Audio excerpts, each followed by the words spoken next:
అత్యంత మహిమాన్వితమైన శ్రీ కొల్హాపురి శ్రీ మహాలక్ష్మి అమ్మవారిని మనం చూస్తూ ఉన్నాము.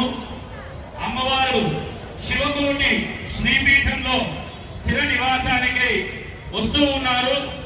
శివకోటిలో అమ్మవారు ఉండే విధంగా మనల్నందరినీ కూడా అనుగ్రహించడానికి మన రాష్ట్రాన్ని, రాయలసీమను మరియు విశేషంగా మన జిల్లాను అనుగ్రహించడానికి కొల్హాపూర్ మహాలక్ష్మి మన శివకోటి శ్రీపీఠానికి వస్తూ ఉన్నారు.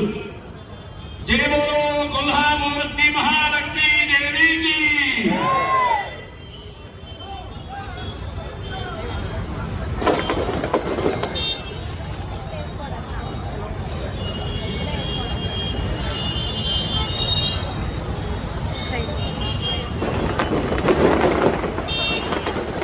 అష్టాదశ పీఠాలలో అత్యంత మహిమాన్వితమైన శ్రీ కొల్హాపూరి మహాలక్ష్మి అమ్మవారు మనలను అనగా మన రాష్ట్రమును, మన రాయలసీమను, ప్రత్యేకముగా మన జిల్లాలను